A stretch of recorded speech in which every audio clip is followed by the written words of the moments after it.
Welcome to Outcast Haven Podcast, episode 70. Today's episode, we'll be discussing Everfest speculation, New Zealand Australian National Championship this weekend, who we think is going to win in our predictions on the meta for it. And lastly, what do we expect out of FAB in 2022? And maybe some other surprises along the way. Join us for episode 71.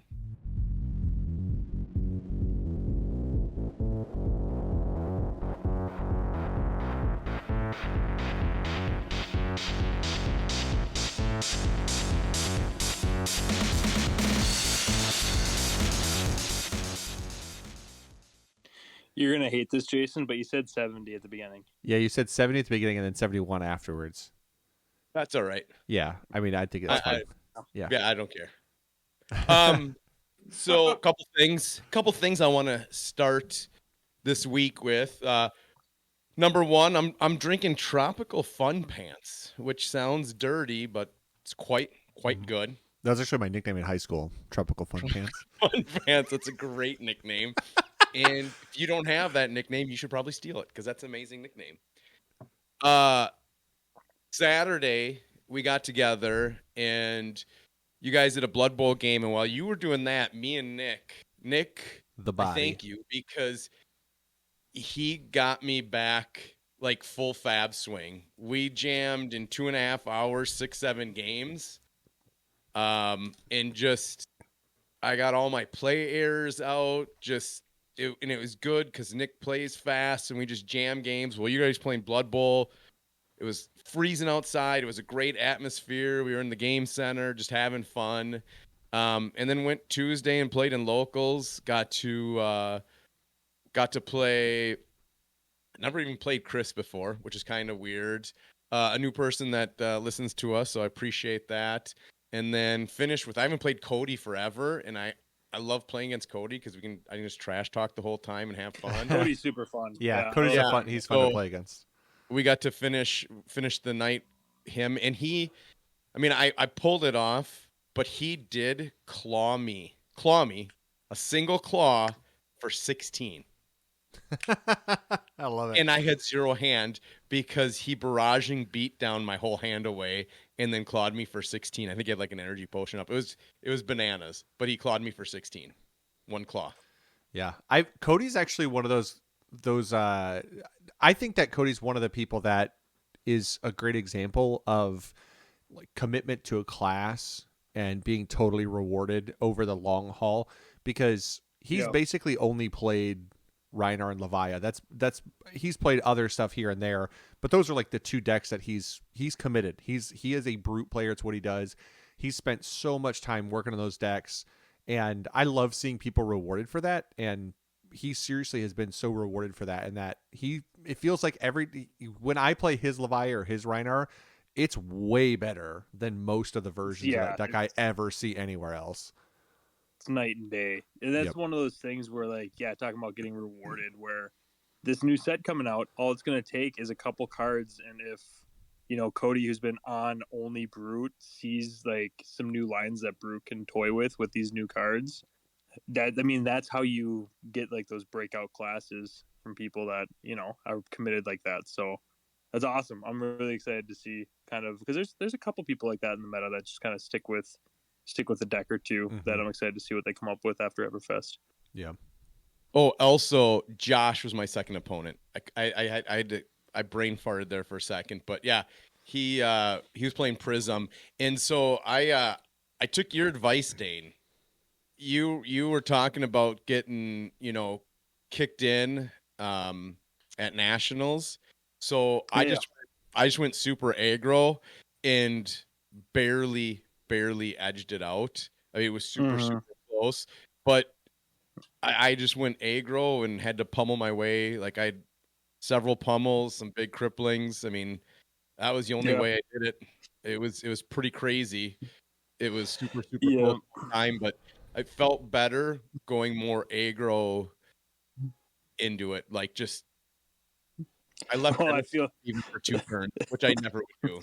But it was Yeah, well, I feel like too with you at least, like aggro sort of naturally suits you. So you probably were like, I get to do this. I know you've been working hard on keeping your Bravo lines clean, but it probably felt good to be able to step back into the aggro mindset a little bit. Yeah, and I sideboarded it. I sideboarded Yeah. my deck to aggro that time, so I, pulling all the defense reactions and just leaving big attacks in, and Yep. knowing, and then remembering all the big attacks back in, and but I did make a huge Yeah. mistake, which I won't do it again, and he caught me on it. There was only 2 arc lights out, and we were close to the end of the game, and I went for a Terra Sunder. Huge play error by me, and he punished me for it. And that we swung momentum like about 3-4 times in that game. That was it where he almost swung it fully back on that, but I had popped his boots, and that's how I kept it. It's the only way I kept it was because I popped his boots, so he couldn't No. swing multiple times. But that arc light, like Terra Sunder into Prism, you got to be careful in that one because that Sentinel just destroys that card. It's like, see you later. Yeah. So Yeah. fun. As soon as you drop. Yeah, as soon as I dropped it, boom, he arc lighted. I'm like, God dang it. When I could have just done a normal big attack. So yeah, got greedy. Don't do that. But it just felt great after being away to play a ton of games Saturday through Tuesday and just jam games. We had a really good turnout. I had 12, 13, 14 there. We had some new people that I haven't played, old timers. Just was a blast. So it was a good time. You can tell Everfest is coming because the locals shot back up in attendance again. So yeah, we're in a good time right now. This is gonna be a blast. Yeah. I feel like it was the same way last year. Like the post Christmas break felt forever. Like leading up to Monarch last year, it was just like, oh my God, when is the next set coming out? Because like I'm ready. I'm ready to jump back into it.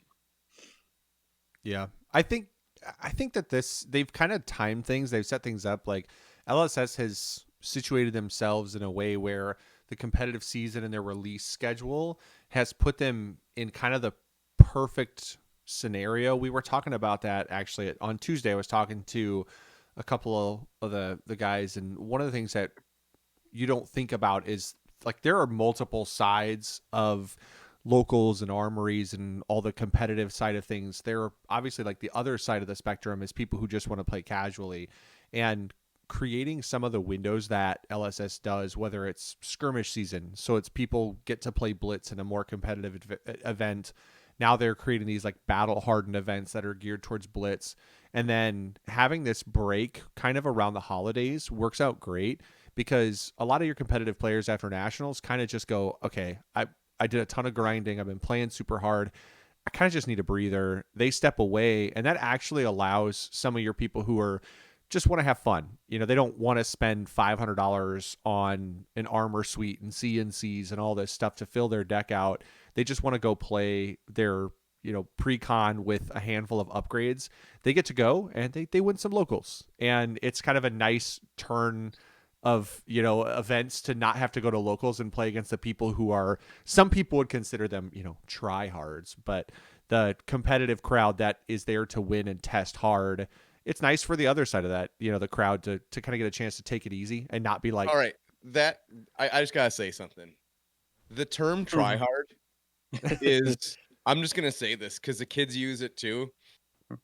It is the stupidest term I ever heard. If you are not trying hard when you go to do something, why the fuck are you even doing it? You should always be trying hard.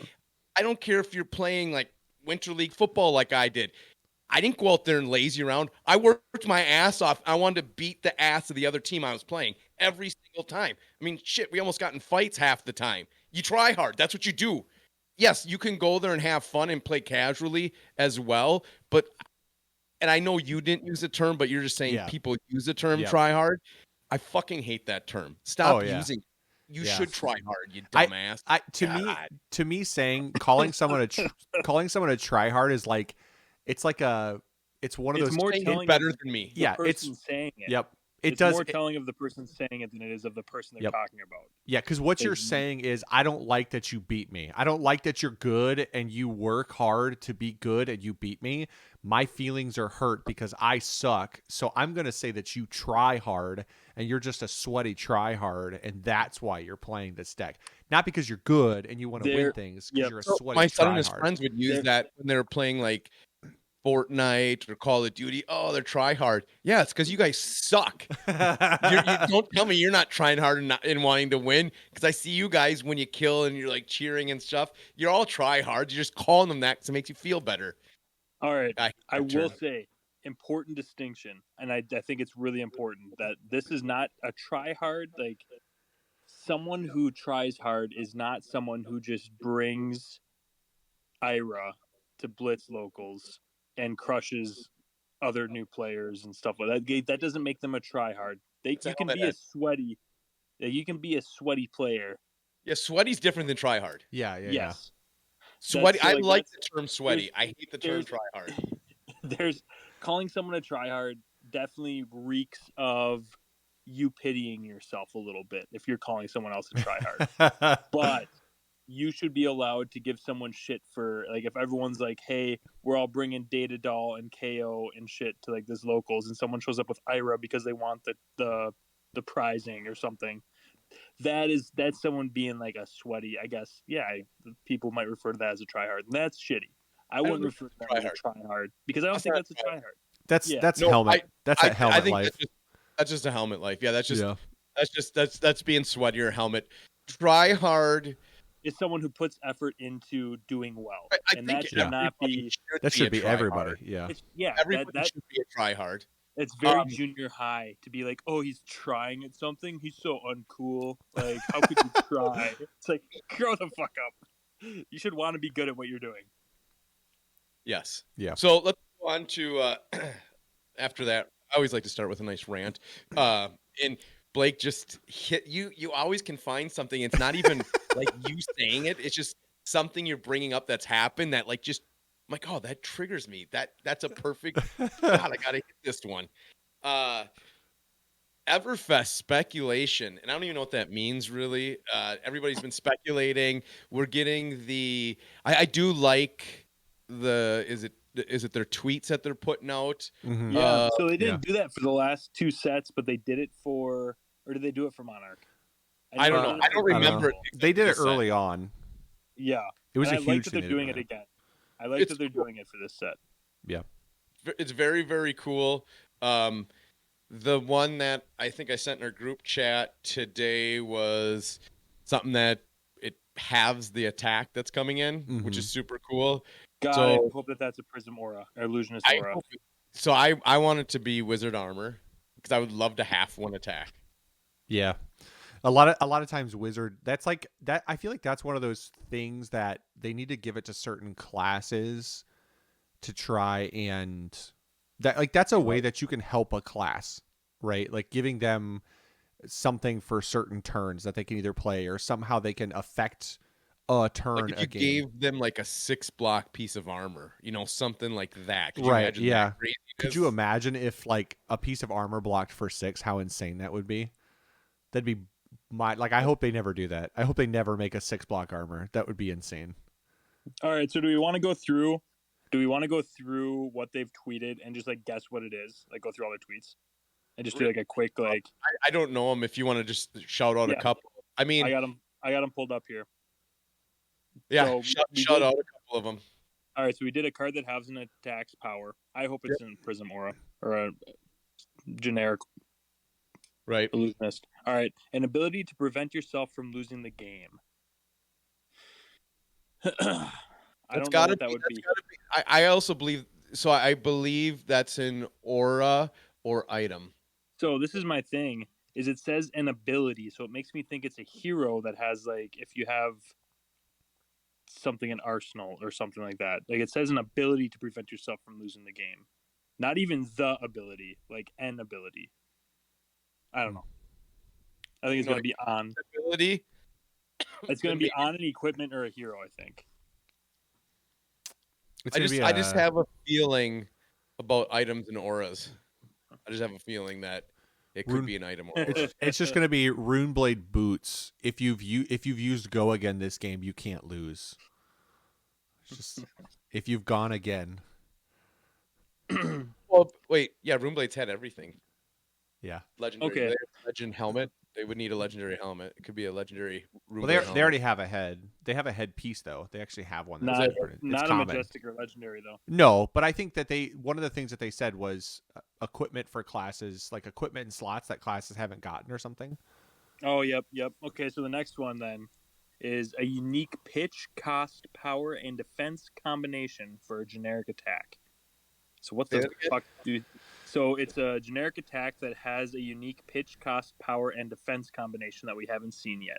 See, it's the combination thing. Everybody's stuck on. I saw people respond. They're like, "It's got to be a 4 pitch," and you're like, "Okay, hold on." It doesn't say a unique pitch, power, or it says unique combination. Yeah. It could be a D react. It could be a 4-block attack.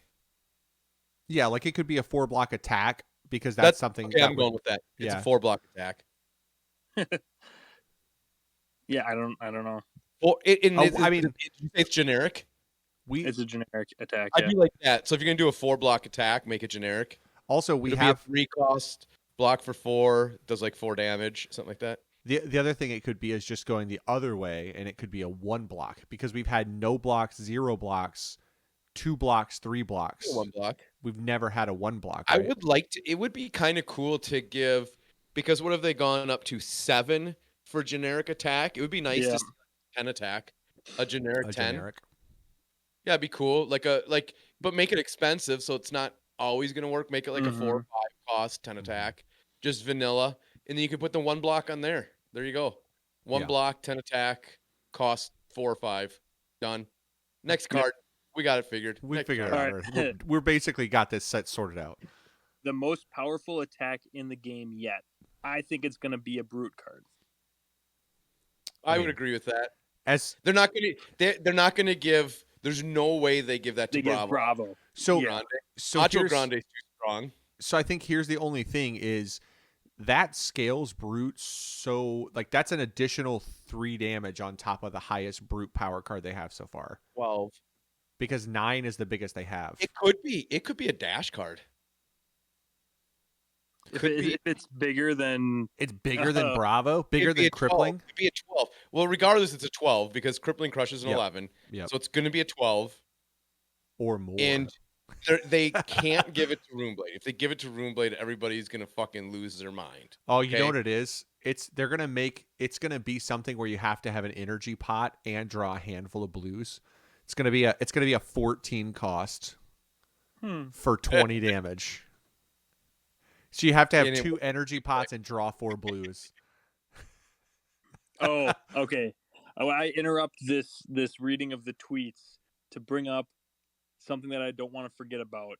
But if we're gonna post like links to like unboxing videos, can we not be shitty and like lead people on and use total clickbait? Like, can you just like tease it in a reasonable way? And then like tell us when you're gonna do the unboxing. Okay. Well, I won't. That changes the name. I was gonna name this week's episode "Unboxing Video Unboxing of Everfest," just to name it, because I figure we get tons of views that way. So. People would love it if we do that on the podcast, like on just the audio versions. They'll really click on that one. They'll be like, "Oh, it's an unboxing." We should do an audio unboxing. We should totally. That would be so funny, actually, if we named the episode "Unboxing." I would be all for that. That'd be really fucking funny. One thing is like, why even do that right now? Because there would be no point in sending spoilers to anybody. Yeah. If they were to let somebody unbox before any spoiler was released, which is like, I will read this card and spoil everybody's spoiler. Yeah, that'd be sweet. Yeah. I don't know. Which is why my argument that the people who clicked on it are far dumber than the people who post about unboxings. Because that made me mad. Yeah. Can I ask a question? Mad with Bergie. Made me mad with Bergie. Go ahead. This is a dumb question. This is a whole content creator type question. So, and I just saw Bronson did a big content creator thing, support everybody, watch everybody. Nobody's got time for that. Let's be honest. I hardly got time to watch our shit. Nobody's got time for that. I love it that he's very supportive. That's awesome. I'm not that person. I think everybody knows I'm not that person. What do you get by clickbaiting an unboxing video of jack shit? Like, what does that do? Does he go after that, read the comments, and go rub one out in the bathroom immediately afterwards because he's so excited I got everybody. I mean, who fucking does that? Yeah, Like, I mean, there's been weirder shit.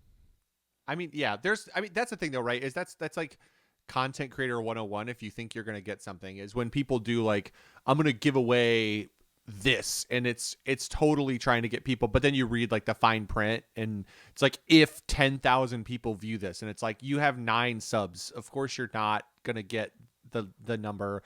Or it's when people do like people will do the thing where it's like, Everfest spoiler, and then you, like, if you watched the video or read the description, it would say it's just them speculating on Everfest spoilers based on things they've looked at. And it's just like, why do that stuff? There's no value in it. It offers nothing except like frustrating people and annoying people. It just makes, to me, that's the stuff that makes no sense. Like, I don't get why you even waste your time, because to me it's like, not only are you wasting everyone else's time, you're wasting your own time. Like, you did what you made is meaningless, because for every person that clicks on it, there are going to be 3 people who go, oh, fuck off, dude. Like, you did not open anything. I'm not watching that. And now, like, not only did you get them frustrated at that one video, but now they'll never click on anything you make ever again, just out of spite. Quickly though, who posted it? Maybe I like this person and I just shot myself in the foot. No, I don't. I don't know. I can't. We don't have to put people on blast. Yeah, Everyone we won't. knows. Yeah. Like, there's been a couple like of just like the clickbaiting. Stay. So there's more than one person who's done it. I'm gonna put a little thing in here. About At stuff. the end of this podcast, I'm gonna blast somebody. Okay. I like that. And publicly with their name, I'm gonna blast them. And it's somebody that has got and sent me horrible messages in the past that has now showed back up in the community using their real name, and now is posting videos in going on every single Facebook site. I kicked him off one of the ones that I admin because he's posting. He's back. He is back. I don't understand. Like, there are some people who just let's keep going. Everfest. Yeah. We'll Everfest. come back to Everfest. All right. Just a bad dude. All right. Anyways, I love how his wife came on and defended him. Never mind. Okay, so this is gonna be good. It's gonna be a good ending. Okay. So next card. Sorry, totally deviated us there. A card with the word thrice in it. Thrice. So, like, I see, that makes me. Is it the name, or is it in the words, or is it in the flavor text? Yeah. It could be in the flavor text. Yeah, if it's in the card. Yeah, could be in the card name. Bravo, it's gonna thrusted or thrice.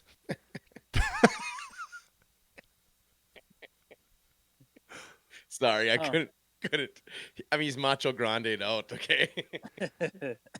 All right, I have no idea what this could be. I feel like 3 is tied to Ranger a lot of times, but I have no idea. I think Ranger when I hear thrice. Yep, I do too, but I think it's just because 3 of a kind. All right, next one. A card that searches your deck for something specific in its name. So that's got to be Ninja, right? I was just going to say, that'd be cool to get like a Katsu tutor. Mm-hmm. Because, I mean, he already has another way to tutor other than his ability. Yeah. Yep. Secondary effects that do what he does, because like what he does is good, but sometimes it's not enough. You need a non-conditional version of it, right? Like one that doesn't say if it hits. Tutor cards in general are good. I mean, Awakening is. I put this in the group chat. Just Awakening, and then for Oldham, going and grabbing, like, you could throw red, Macho Grandes in your deck just to make Oldham even a little bit more consistent to finish games. I like tutor cards in this game because they're not always easy to pull off. Yeah, they're not. Yeah, but they can help you set up a game win for good players. So I do like tutor cards. Ready? I'm changing it, and I'm super confident in what I'm changing it to. All right, this is what I think it is. There's a ton of dichotomy in their card design, like nimblism, slogism.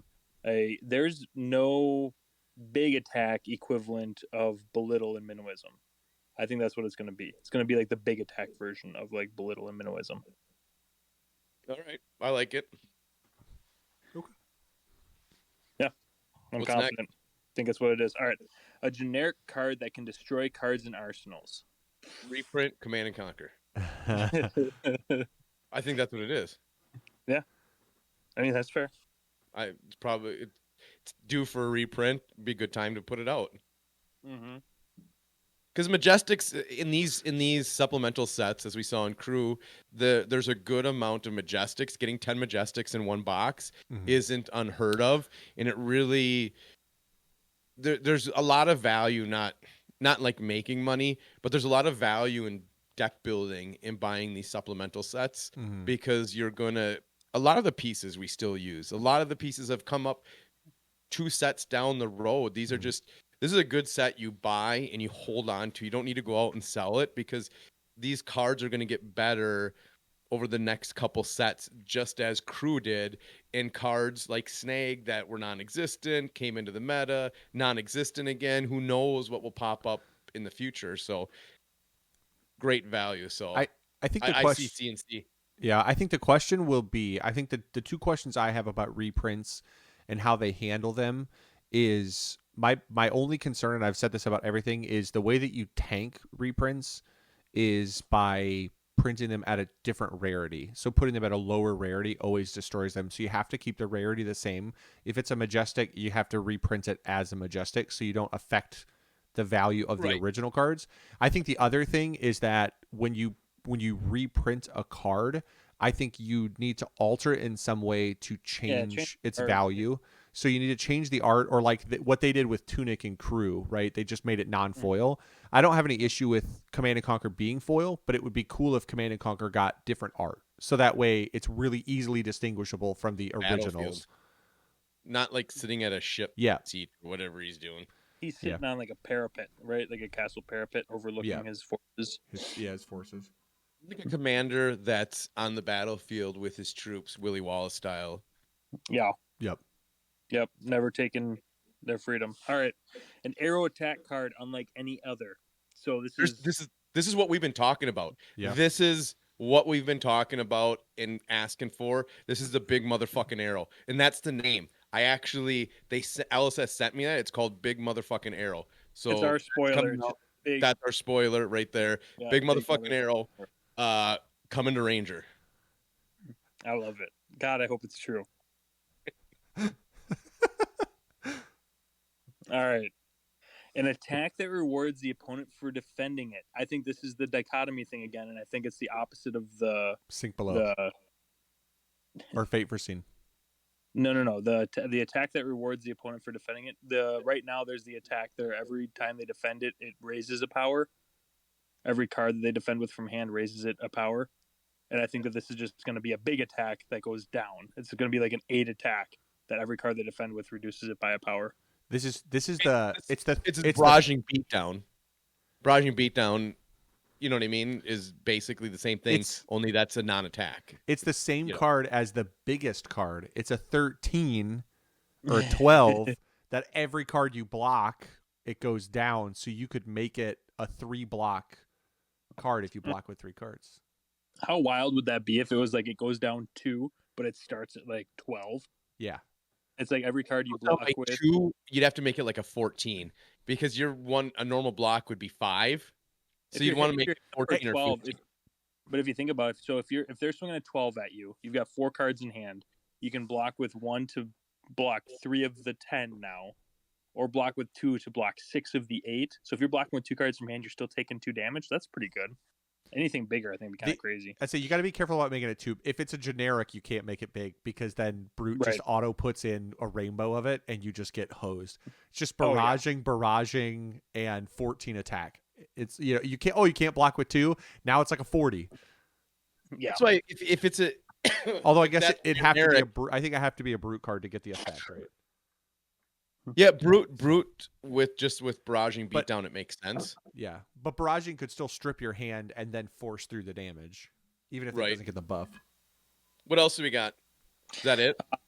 So 4 equipment cards not previously printed in their class for these zones before. So it's got to So be. Wizard's gonna get something headpiece probably. a Mech, header.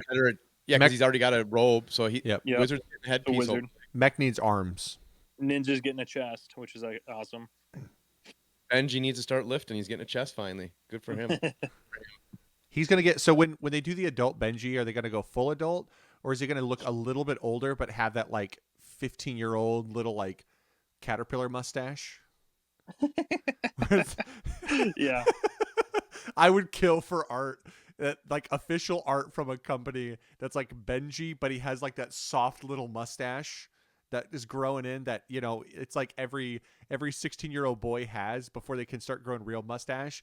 And it's like they've been growing it for 2 full years. They haven't shaved their face in 2 years. And it's just there. Benji's gonna get that. Is that was that one of our chats that we were talking about? Like, so I had to pull up her card for Volda. It doesn't have a comma, so there could be an adult version of this card. Yeah, the comma is interesting because like that's typically the comma is what all of the adult names have, right? Well, the other young heroes like Benji. So all of the young heroes that have an adult version, their young hero is just the name. The name, yeah, Right. with no But comma. the young heroes from Crucible have the comma and like the suffix, right? So like they presumably don't have like another version unless it's a different name thing, right? Mm-hmm. Right. So Volda not having it, I could like that makes it feasible that she's got an adult like Volda the smashing face or something or what I don't know, whatever. But Right, because KO, Berserker Runt, Benji is the Piercing Wind. Yeah. Mhm. Cobdane Cobb Trader of Bane, Skins. Trader Skins. Kasai Data Centauri Doll, Cell Mark- Sword or something. Mark II. Data Doll is Kasai, interesting Centauri because Cell, yep. Data Doll doesn't technically have the comma in a following name. But she does have the MK2. Right, but that could just be the model. She could have some other name. Could That's get her it model? upgraded, yeah. Yeah, I could see that. Like an So Iron Man I'll be suit. curious. I would love to see Volda as a 42 Guardian. Oh, that'd be cool. A way to destroy your own equipment and weapons. I think we're getting an alchemist. Man, I really just have a feeling. I would be curious if it's not some sort of like last ditch effort already style have that. card. we already have that card though. To destroy Well- your own equipment and weapons? Your own equipment, life of the party. Oh no, that's item. Yeah. So I'd be curious Never if mind. Sorry. I'd be curious if it's not like, you know how last ditch effort is worded in a way that if it's the last card in your deck, like it's a last ditch effort your thing. I'd be curious if they don't give us a card that says, you know, you can basically blow up your equipment and the remaining block on the card can be thrown. It like is converted into damage or something. Yeah. So that way, like, it's a last ditch effort style thing where you can sacrifice all of your own armor to just throw damage at your opponent. But they have to have some way to block it. I assume they can't. You can't just print something that auto deals damage. So you have to perform. You have to have some sort of interaction, which makes me think it is in a class that could, you know, like it's either going to be converted into physical or arcane damage depending on what class gets it or how it's worded. Yeah. So next one new keyword that appears 4 times. So new keyword. Well, I mean, that could be fucking anything. I don't even know if it's worth That. Who the fuck knows? something cool. Hit us with it. All right. A card with a type that hasn't previously existed for its class. So number one guess, everyone's like attack action for a wizard. That's what everyone's saying. But what do you guys think? I mean, what are the other classes that are missing things? Are there classes that are missing class-specific defense reactions? Non-attack action, a pre-non-attack action? What? Does Ninja have a non-attack action? Not a ninja-specific one. No, not ninja specifically, yeah. Like... So it could be that, too. Yeah, It could be that. Could be a defense reaction for Mechanologist. Yep, Mech doesn't have a defense reaction. What else? I mean, like just saying wizard right off the bat. There's just two. The issue is what it would have to do in order to be even remotely worth playing in a wizard deck is absurd. Arcane in it.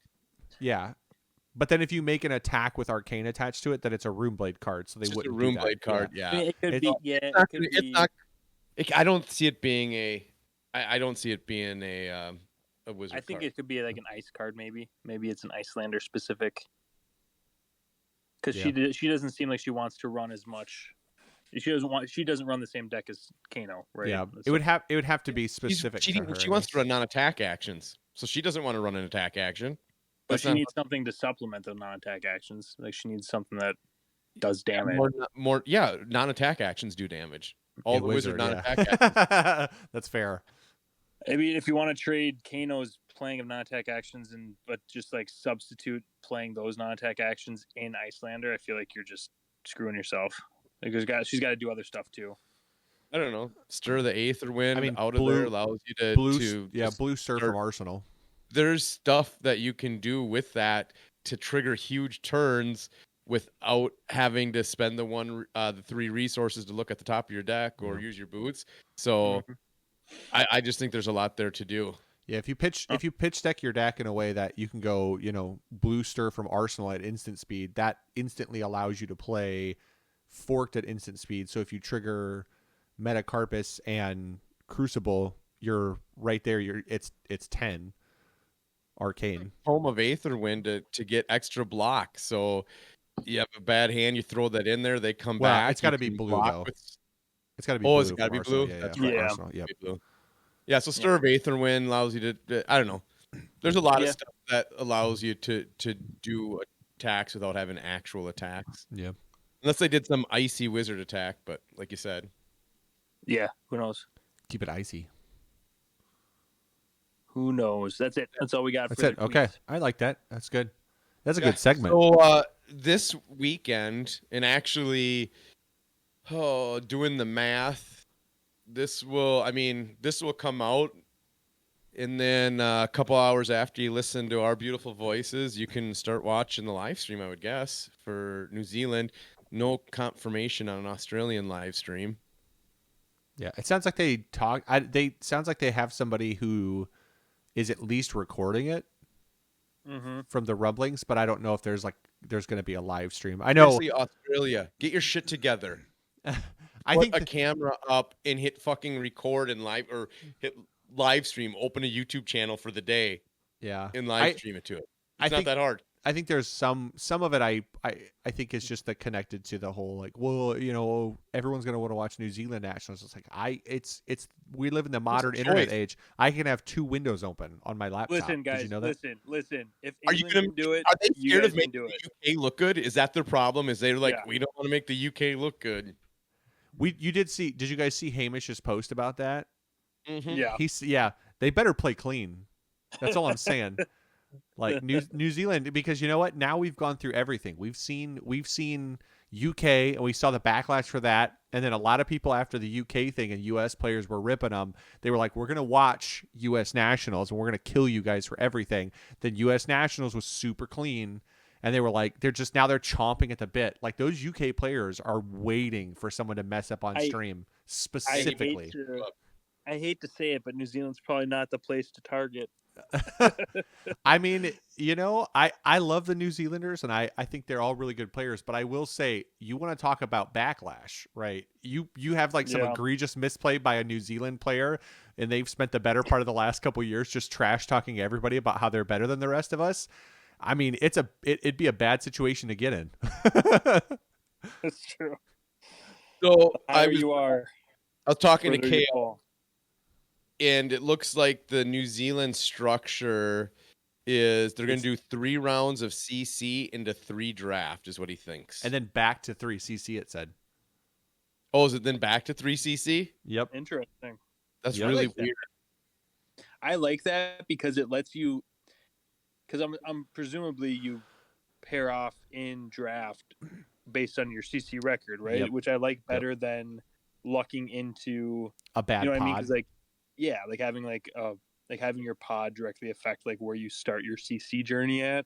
Yeah, I like that better. I like their breakdown better. Yeah, I got day 2 is 3 draft into the top 8. Okay. Yeah, I took a hard kick to the nuts the first day when I sat down on my very first pot at National. I was like, oh hey, cool, Joe Cologne's here. It's like Joe's don't mind Joe, just like the king of card games and everything. He's like won national championships in games, and he's like highly rated in stuff. I'm like, cool, yeah, this is gonna be a fun pod to be in. I gotta get through these guys, and then I'm like, oh hey, on top of that, I'm really bad at Tales of Aria draft, so this is gonna be a blast for me. Which we did so much, and it's so funny that Jason was not the bad one. Jason was good in Tales of Ugh. Aria. God, yeah. I've been good at every draft up to this one. And then it's like Tails just completely ruined my brain. Like I open packs of Tails cards and my brain just goes It's like the meme of Patrick where he's got the board hammered to his forehead. It's like that's what Does happens to not my do brain it. when I open Tales of Aria. Just like nail a board to my head. You don't have to worry about it, at least in this next set. So you have that going. Yeah. Yeah, don't worry about draft, Blake. I'm just Okay. dodging More it. CC. Just dodging it. So here's the deal. Australia, New Zealand. How similar do you expect the top eights to be? And what do you expect to see as winners? And give me a name of who's going to win. Ooh. Hmm. I mean, I'm pulling for my boy Kale Bravo. Yeah. Obviously, Kale I win. don't know that he's playing Bravo, but I think we can all assume he will be playing Bravo. So I'm going Kale Bravo. I think Bravo's in a really good spot, and I think he can beat the piss out of some Briars. Yeah. I think I'm curious to see because, like, I know because I remember hearing that Kale was talking that he would run Oldham, like if he wasn't so worried about the time issue, right?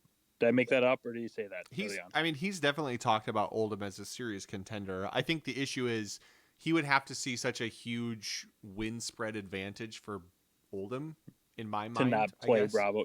Yeah, that's fair. Okay. That would be how I would think of it from the my perspective of certain people playing certain decks is like to get certain people off of a deck, you would have to give them such a huge win spread advantage to make it worth their significant Yeah. significant advantage to play off. Okay, yeah, I don't think that we're gonna see as many outliers. Like I don't think that there's I guess even in our nationals, UK nationals, there's definitely some decks where you're like, oh, they top eighted or they made top 16. No, but I don't think you're gonna see as much of that in New Zealand or Australia because I feel like I don't think that there's the spread, like the gap there in play, but I do think that just being a smaller pool of players sort of turns it more into almost like the local meta. You know what I mean? Where it's people sort of eat their own and rogue decks get weeded out pretty quick. Yeah. In New Zealand, I would say 100%, but in Australia, Maybe not Australia. I they're guess I was speaking pretty more. spread out. So I don't know what areas are popular there. I mean, we get all our information from Nick and just believe him, and we don't fact check Nick. So we just assume everything he tells us is 100% the truth. So Fact checking Nick, I feel like, is the wrong way to go. Like, you don't understand that relationship. If you're fact checking Nick, like, there's been a miscommunication in what that relationship is. what do you mean? I don't get it. I think that's the real big thing, right? Is we can make an assumption about who we think will win New Zealand, or we can say we're picking our horse in the race. Like I'm with Jason. I'm going with Kale. I think in Australia there's only one option to win, and if he doesn't, he's gonna have to come on and explain it, right? Like Nick has to come on and explain why I mean, he FAB shouldn't win. school is hinging on two people in two different countries. Yep. I mean, this weekend, what do they do with FAB school if they both don't win? If they Yeah. don't sweep the South Pacific, we'll call it. What happens to FAB school? Where are they now? Are we gonna have a where are they now in 6 months? If they with the dark narrator over voice or whatever, like yep, and talking about how like this is when that it all went wrong for FAB school. It's because Matt will have another button undone on his shirt, so he'll be like 5 buttons deep, just disheveled looking with the 5 undone buttons. Yep, 5 on versus the standard New Zealand 3, and then you'll have Nick with like a beard like we have, just like Nick can't grow a beard. Freaking hasn't been out of the house for weeks. There's just cards everywhere around him. Yeah, I mean that's the big question. Yeah, I mean it. Maybe everybody doesn't get this because I don't know how secondary education or higher education works in the rest of the world. But in America, this weekend hinges on whether Fab School becomes Harvard or the community college that you go to try and get into like the second, third tier Division 4 schools. You're like I can't I can't get into U of M Southeast Metro, so I got to hit up the community college down the street. It's like if they don't sweep nationals, they're just the community college you go to when you're a D student in high school trying to get you're trying to become a trucker. You're just going to go to your like 12 months of school and go get a blue collar job. That's what you got to do, right? So we'll see. No pressure, Nick and Matt. No Pressure. pressure. No pressure from here. But if they win, are they going to like raise the fees? Like, yes, this is elite Harvard education. Yeah. You need to fucking pay $100 a month. We're not going to talk to you. We'll send you PDFs. You look at that. $200 a month if you want us to talk to you. That's what you got to pay if you want the words from my voice. That's where I see it. That's how secondary education works. Once you prove that you can make a doctor, you get to charge 3 times as much as everybody else does. So, right. But I think maybe Dave, Toby, Harry. Oh God, I'm dying. You got the Fletcher brothers, right? They might all have yeah. a little bit to say about Fab School winning in Australia. So yeah, I mean, he painted a target on his back. I mean, which is like, I think that's what, if you ask me, that's what a lot of good competitors do. Is they're like, come get me, like prove to me that you can actually beat me. So I have no issue with it. I think some people take it as like bravado and fake confidence, but I think it's one of those things that you see that a lot, right? When people, it's like, hey, I think I'm the best. If you want to be the best, you got to beat me. I'm the gold standard, so come beat me. And to some degree, I think there's something about the fact that that's a great head game to play with people too, because then people want to beat you. And sometimes it gets in their head if they get paired up with you. They're like, oh, this is the I'm gonna beat this guy so bad, and then they get in their own head because they're so focused on trying to beat you that they actually misplay. So it's like there's some head games that I like it. I like the mind games. it'll be fun. So I think that's all we got on those. We'll see how the results come in this weekend, and hopefully you'll see us in the chats, ripping on UK players as they're trying to talk like they're pros and stuff. So that's what we'll be doing in the live stream chats. Just kidding. Especially if we see Hamish, then we really have to go after him. Just But anyway, Hamish, yeah. Hamish. No, it's Hamish. Hamish. Come on. Like, why would I pronounce it like that? That's ridiculous. Hamish, Jesus, weirdos. So anyway, my question for you two, I was thinking about this today, and I think I have one. So far, do you have one singular favorite card? Like in the whole game? Yeah. Is there one card that you're like, I love that card? Because I have it. I know what it is. Well, of course you have it. You thought about it and came up with the goddamn question. It came to me instantly. That's why. Because I just thought about how much I love this card. And it might be the same as Blake's. Okay. Now I'm curious what it is. On our fucking heels. So yeah. If you guys can't think of one, you might not have one. My favorite card in the whole game so far is Pummel. 100%. It's red Pummel. That's my favorite card so far. Okay. It's just, I just love it because you it's so obvious when you have it, but do you have it? That's why I love the card. Yeah. You have two floating. Oh, or you have two floating in two cards. Do I have two Pummels? It's just, oh God, I love Pummel. Yeah, I love Plunder Run. So that's been a big issue. It's been a rough couple weeks for you. Just really processing through a lot of things. No, I know mine.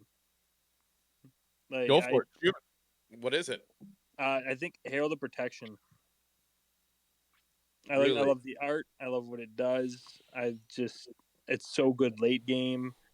Like it forces a lot. Like I'm definitely stuck on Prism right now. Like I am committed fully to the Prism train, and it's just awesome. I also like Enigma Chimera for art. Like, big fan. See, I get stuck between probably two cards only because at this point in my Fab life, I really only play two decks. I have other stuff and play them sometimes, but I'm either playing Bravo or I'm playing Kano. Those are pretty much the only two things I play. And I'm somewhere between. I probably, if I had to be forced to pick one card, it would probably just be Crippling Crush, because the look on people's faces when you play Crippling Crush, it's just like a sadness that kind of hits them, and there's like a sick joy I think that I get from like seeing people when you're just like Crippling Crush, and they're just like, oh, just kind of sink for a second and look at their hand. It's just That was my problem with Wizard, is there's too many cards that I like equally yeah, in different situations. I couldn't choose just one Wizard card. yeah, But anytime you have a pummel, it's almost never bad, because either I'm going to do 10 damage, because especially you get to a point in the game and they're at 30 life and you swing for 6, and you have plenty of cards, so it just looks like you're setting up. And then they decide not to block, and that's when they don't have the D react, and you pummel it for 10. It's the greatest just 10 shot, right? I just love that. I I think that's why I love, even though Blazing Aether can be bad sometimes in Wizard, nothing feels as good as looking at your hand and realizing you probably have like 15 damage in it between that and like what you've KO'd, and then knowing there's a Blazing Aether in your arsenal, and you're just like, oh my god, if they don't block this, I could just win. Like I could just win. It's almost better though, is when you have a Lessons of Lava and you draw a blue in your arsenal and you draw a blue Yeah. hand and you're like, oh, somebody's gonna get hurt. Yeah. I lately I've hit a lot of Blazing Aethers like off of Kano, and I think that's part of it. Is I like to arsenal one, and then you hit one off the top, you're like, oh my If you hit god. one off the top with one in arsenal, that's fucking gross. Yeah, I did it. I feel bad because like the last two times I don't. I've played body. Never I feel don't feel bad. I don't actually feel bad. But the last two times I've played him, especially because he's been playing Chain lately. So as fellow Bravo brethren, like I feel like his betrayal of Bravo to Chain is much worse than mine to Kano. Like going to Kano in the off season versus playing Chain, it's a real betrayal of the brethren. But the last two times I've played him, I have seen two Blazing Aethers in my first 3 turns paired together, one off of Kano and one in my arsenal. One time huge. One time his hand was empty. I mean, he only had skull cap anyway, but his hand was empty. And I was just like, I'll take a look. And I saw Blazing, and I'm like, well, we're going to take a few more looks now, because I had like a energy pot up. And I was like, oh, there's a Voltic Bolt. Ooh, that's interesting. Oh, look at that. And next thing I know, I was like, yeah, that's 9. And then Blazing for another 9. And then I'll go ahead and pay my 1 floating for my boots. And that's another Blazing for 18, so that's 36. You were at 30. Yeah, I think you're dead. It's like, I didn't even turn 2 cards over on Shackles yet. It's like, sorry, body. It's like, that's why I love Blazing, because you just all of a sudden it's like turn 2 and you're like, I think I win, which is mind-boggling to me. That turn 2, like my tunic hasn't even flipped over yet, and I'm like, I think I can win with this card. Yeah, I mean, I've hit 28 damage with it. Yeah. Lots of 20 damages. Almost always. It's good. Just chef's kiss. So you got a spot to blow up. Yeah. So he is a complete fucknut. His name is Alan. He attacked me because I made him pull down an auction site that didn't follow the rules. And then he got all pissed because, one, he thought I was gaming the system with other people, which, if you know me, I wouldn't have time to do that. I don't give a shit to try to save $10 on a card. If I want a card, I just go buy it on TCG Player, okay? That's what I do. So he attacked me, sent me messages, swearing at me, whatever. Then he went after Rob, like, attacks people in the community, because he's kind of like a whiny little bitch that when he doesn't get his way, he attacks people.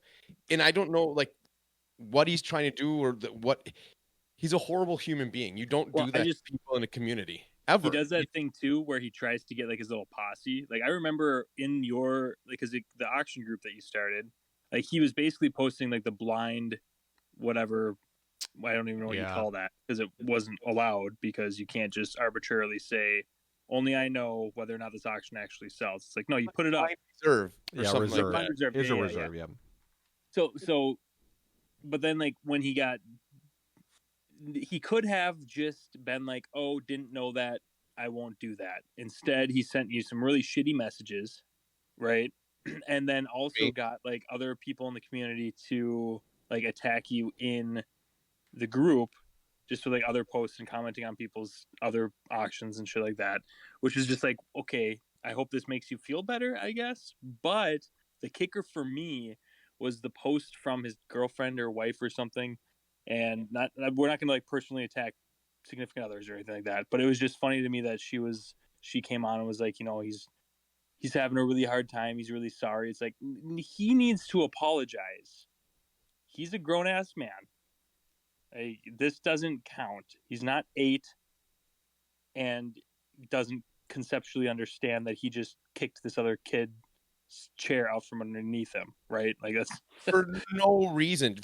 Like I wasn't even mean. I was like, hey, you gotta pull this down, blah blah blah. I can't have blind reserves. We don't have that. And just attacked me. Like, oh, you're trying to win everything. I'm like, dude, no, we're just trying to keep it consistent. Well, you don't moderate it. Yeah, no, I don't. But if I get a message that somebody like flags it, that's what I do. I don't actively go on there daily because I have a life. And then he attacked us because we weren't actively on there every hour watching it. No, it's like anything with the community. The community sends you flags when shit happens. So I started the North American Players Club Facebook page back like a year ago when all that was on the fan page was market talk. And I was sick of it. So I started that, and I don't know, we have like 300-400 people in it. No big deal. I don't post on it very often. It's kind of faded down a little bit. Well, I got a trigger, and it was him posting a YouTube video attacking Discord moderators and saying how horrible they are and they're power hungry and all this. I didn't even look at what it was about. So I immediately deleted the post. Well, then he must have saw that I don't think he knows that that's my group, to be honest with you, because I don't think he'd be in there posting if he knew it was my group. So he must have left the group, because then I got a message for him to join. So I just keep declining it now. He's like tried like 3 times. It's just so satisfying declining it. Well, then he posted it on the main page, and I'm so sick of his shit. I flagged it too. So every time I see it, I just report it. It's like, dude, when it's always happening to you, it's not everybody else, it's you. You have to come to the realization it is you. And you may need help. And if you do, please go find it. There is plenty of qualified people to help you because you obviously need it. So if you don't know that, I am telling you now, you need help. Go get help. He's definitely gonna take your advice, Jason. He's gonna be like, this Jason guy seems reasonable. I haven't had any issues with him. I should listen to what he's telling me. I usually wouldn't blast somebody, but what a fucking cunt. I mean, that's the only thing I can say. That's a high quality word that needs to catch on in America. Yeah, I don't know why that word. I don't know why that word's such a bad word in America, but it's like everywhere else it's accepted. Like I'm pretty sure that's a well respected, that's a light swear in like Australia, New Zealand, and the UK. It's a swear. I don't think it is, but I'm saying like in the grand scheme of things, right? It's like damn and hell to them. It's like a light swear. Yeah, yeah, probably it's like damn. It's a TV. It's a TV swear. It's one that because you can say it on TV. Yeah, yes, absolutely. Ricky Gervais would say it on the original Office. Yeah. I mean, he's probably the main reason I love that word is because he uses it so well. Just God, he's good. Mine is Ted Lasso. I love Roy. He swears all the fucking time. It's awesome. If you haven't seen Ted Lasso, check that shit out because it's fucking amazing. I've not seen it, but since we like to get off topic, God damn it! Now I can't think of the name of the new John Cena superhero movie. Oh, Peacemaker. Oh, yeah, Peacemaker. Peacemaker. Yeah. Oh my God! If you have not watched it, I was like, it's probably gonna be corny. I'll just I'll muscle through an episode. It is so damn funny. It is ridiculous. Ridiculous how funny that show is. Well, I mean, it's a James Gunn show, right? James Gunn did it. Yeah. Everything Yeah. he does is good. Everything he does is good, and he knows exactly how to perfectly write the stories for weird characters in a way that actually, like, people tried Suicide Squad. What's his nuts tried it before, and it was just I know some people liked it. I thought the first one was like unbearable. It was really poorly done. It wasn't a good representation. Like the whole second one was worse. It was the second one was written or not the most recent one. The one with Starro, right? At the end just lost me. I was out. Which one? The one with the James Gunn one with the most recent one with Big Peacemaker and everything. Yeah. I still didn't like the end. It got too weird for me. That it did get weird. It's very weird. But what I'm saying is, like, if you know, like, the comics, it's well written in terms of how it's supposed to be done.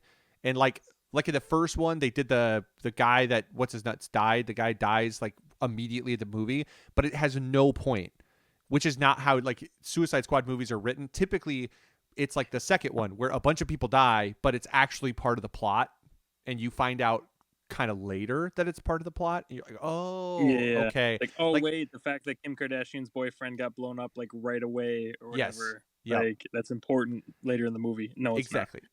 It's like, but it's written to be a part of the actual storyline versus some guy who's just like, I die. It's like, but like, is there a, was it in on purpose? Do they send these people in as a distraction? Or because at least they send him as a distraction in the second one. It makes sense. Like, it actually is a part of the movie versus some guy who like dies, playing with a rope or something. I don't even remember why that guy died. It's just dumb. But I understand. Yeah. I get your. I still think they're both horrible movies. It's very weird. It's very weird. About movies either, but I will check out Peacemaker. Yeah, it's good. It's damn good. It's hilarious. I was watching with Beth. I'm like, what the hell is happening right now? I don't know how to feel. What the hell is happening right now? This is hilarious. So I will say. Go ahead. I was just gonna say, I think that John Cena has finally found his acting niche, and like he's found his spot, which is playing like the version. Like he needs to play. He's mocking himself. He needs to make fun of who John Cena is, right? That's like the wrestling guy, 100%. John Cena.